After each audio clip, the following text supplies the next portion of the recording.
एउटा कुरा सोध्न मन थियो तिमीलाई मेरो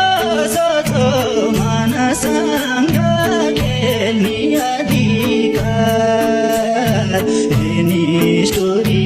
भन्न कसले दियो तिमीलाई मेरो माया चाहिँदैन भनेर गयौ तिमी पराइको भनेर एउटा कुरा सोध्न